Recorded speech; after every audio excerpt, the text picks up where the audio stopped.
It is Monday, August 26th, and we welcome you to THG News Today with Mervyn Hanley right here on THG Network.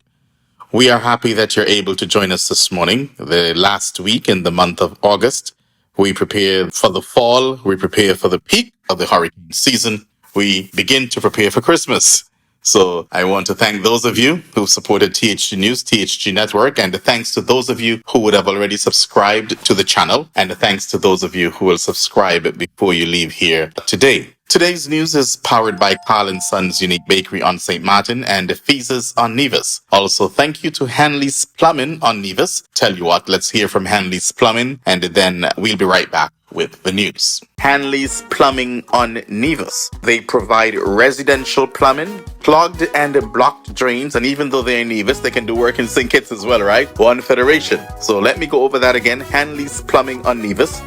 They provide residential plumbing, clogged and blocked drains, installation and upgrades, hot water installation and repairs, maintenance and cleaning, leaks, and many more. And you may contact Hanley's Plumbing Service at 669-7171. That's 669-7171 for all your plumbing needs. We begin this morning with news out of St. Kitts and Nevis. Prime Minister and Minister of National Security, the Honorable Dr. Terrance Drew, delivered an opening statement at the key stakeholders' engagement on citizen security, addressing the issue of gun violence in the Federation. Dr. Drew began by referencing the national anthem's vision of peace and tranquility, contrasting it with the current challenges of rising gun-related crimes. He acknowledged the impact of violence on the nation, stating, "Our streets, once bustling with life and joy, are now too often the scenes of bloodshed and despair." The Prime Minister highlighted the government's significant investments in national security, including the largest budget allocation for security in the nation's history. These resources are intended to enhance law enforcement capabilities through improved training, technology, and equipment. He emphasized the importance of community policing, which aims to build trust between law enforcement and the public. The Prime Minister announced the 90-day campaign to increase police presence in crime hotspots, supported by new vehicles and expanded patrols. Dr. Drew discussed the government's approach to addressing crime's root causes, including social, economic, and cultural factors. He reiterated the need to establish a new Department of Citizen Security tasked with coordinating efforts to prevent violence using a public health strategy. This approach aligns with a regional consensus among CARICOM leaders who view violence as a public health issue requiring comprehensive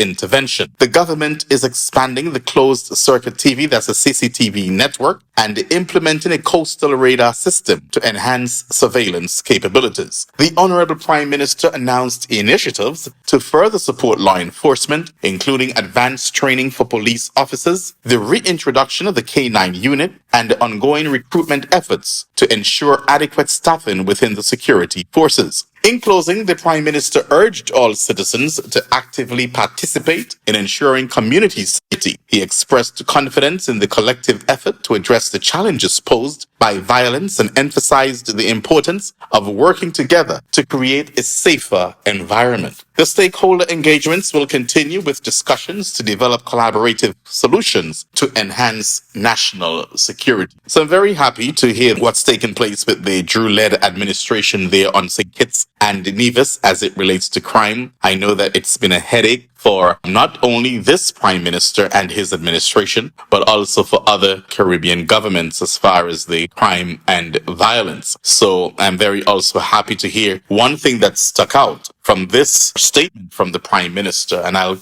quote, "Our streets, once bustling with life and joy, are now too often the scenes of bloodshed and despair." So it tells me, or it suggests to us, that this Prime Minister is not taking a complacent approach. It's not that he's not addressing it head on. He understands, he has admitted what is taking place, and only when you can admit something is when you can really handle it. And that is what he's taking care of it, and that is what he's trying to do, or his government is trying to do. So I'm hoping that now we have some seriousness as far as this crime situation on in the Federation of St. Kitts and Nevis, in particular, St. Kitts. And speaking of stakeholders, organizations and political parties. I know that Natasha Gray Brooks there on St. Kitts, the leader of the People's Action Movement, she was very present at this meeting, and she would have held other stakeholder meetings separate from the one held on Friday. And at that meeting on Friday, she was able to share her ideas and would have offered her full support to government when it comes to fighting crime. I know that she and a few colleagues of the People's Action Movement,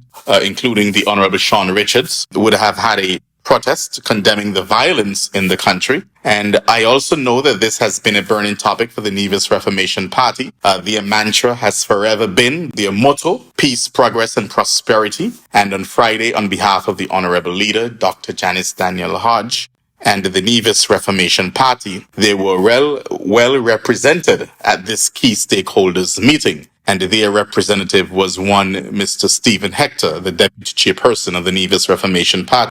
And Mr. Hector, who has had extensive exposure, experience, and training within the national security framework of St. Kitts and Nevis, as a former police inspector, took part in a series of discussions on the way forward to combat crime and violence. And according to Mr. Hector, he was very happy and willing to attend such a forum to be a voice for the people, as his background in policing and security gave him the opportunity to share value, ideas, and expertise. So it's great that these, not only political parties, but also other organizations from around the Federation can come together. And it appears to me there is now a real seriousness, and hopefully this continues forever and forever and forever. There's a real seriousness to address this crime situation in the Federation of St. Kitts and Nevis. And speaking of crime, let's go to Antigua and Barbuda. Antigua and Barbuda's Public Safety Minister, Stedroy Cutie Benjamin, has outlined a series of measures aimed at restoring safety across the nation. The minister, Benjamin, emphasized the need for harsh laws to effectively address the escalating crime situation. According to the minister, we must meet the situation as it presents itself. I shall not shirk my responsibility, Benjamin declared, underscoring the government's firm stance on crime. His comments echoed sentiments expressed by Prime Minister the Honorable Gaston Brown in a national address last week. As part of the government's resolute response, Minister Benjamin announced increased penalties for gun-related offenses, including a mandatory minimum prison sentence for 5 years.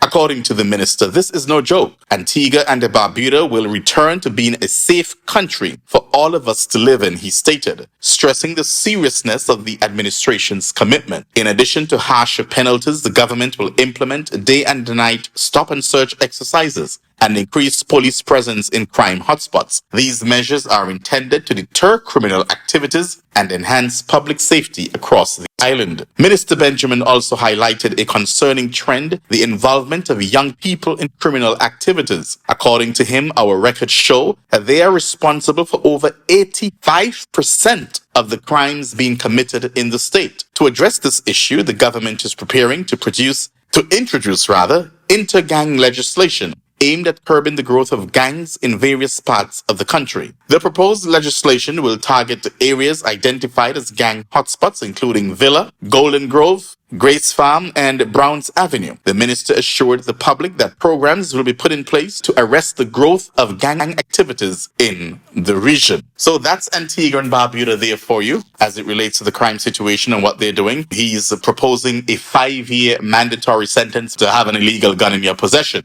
I believe that should be at least 10 years, not 5 years. Now we continue with news out of St. Vincent, where Vybz Kartel, where he's currently undergoing treatment for Graves' diseases. Kartel encouraged entertainers and youths on the island to stay far from trouble and negative energy. Only 2 things can happen when you don't stay away from trouble. You either die or you end up in prison. And according to Kartel, I don't wish prison on anyone. I spent 12 years in hell and it was truly hell. I don't know how the prison stays in St. Vincent, but I am sure it's not a 5-star hotel.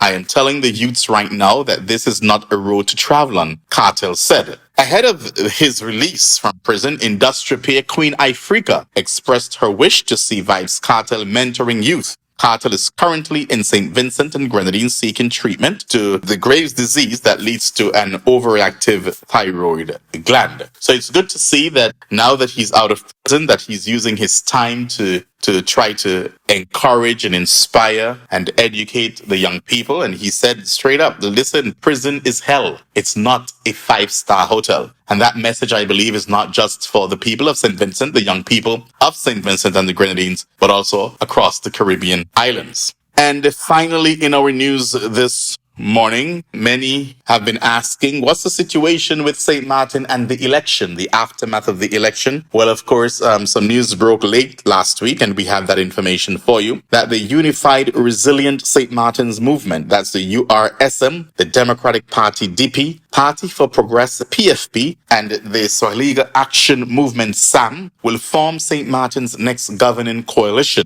It was announced by the four political parties. According to the agreement, the URSM will hold the offices of Prime Minister and the Minister of General Affairs, Minister of Public Health, Social Development and Labor VSR, and Minister Plenipotentiary. The Democratic Party DP will hold the offices of Minister of Finance and the Minister of Tourism, Economic Affairs, Transport and Telecommunications. That's, of course, is TIAT. The party of Sarah Westcott Williams will also receive the positions of Deputy Prime Minister and the Parliament Chairperson. The PFP will hold the offices of the Minister of Public Housing, Spatial Planning, Environment and Infrastructure, VRAMI, and the Minister of Education, Culture, Youth and Sport. And that's what we have there. And I'm sure that we'll continue to follow this. And when the official formation of the government takes place, of course, THG Network will cover that for you. And that's a look at the news for this morning. Happy to have you here with us. Do join us again tomorrow morning, God's willing, for a similar presentation. THG News today was sponsored by Carl & Sons Unique Bakery, Hanley's Plumbing, and Feezes on Nevis. God bless you and do have yourselves a wonderful day.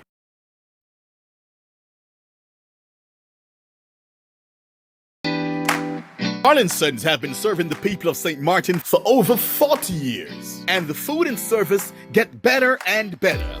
From early morning, customers flock to the bakery for their favorite sandwiches, cakes, pastries, you name it. First thing at mornings and last thing at afternoons, folks rush to Carl & Sons for simply the best.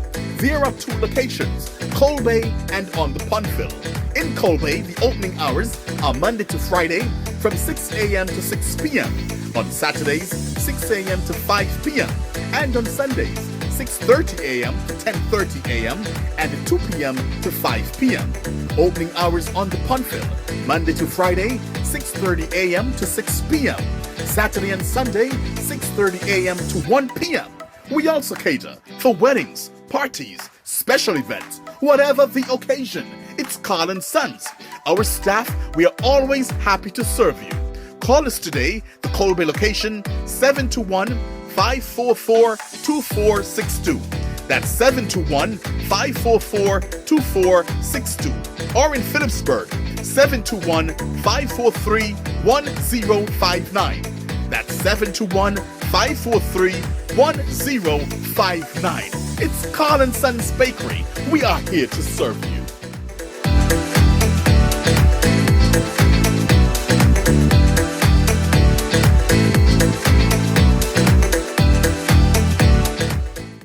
Nevis, satisfy your sweet tooth at Feezes, the cozy spot in Charlestown, known for its mouth-watering ice cream and dal parade. We are open Monday to Saturday, 8 a.m. to 5 p.m. Come in and sample our patties, sandwiches, air-fried wings with fries, hot dogs, rotis, and now our famous smoothies, in all flavors of course. And don't forget to try the famous bus-up shut and saltfish. It's Feezes, located at the entrance to the Cotton Ginnery Mall in Charlestown, Nevis. They are also available by phone, so place your order by calling 1-869-665-2458. Don't ask about the rest, just try the best.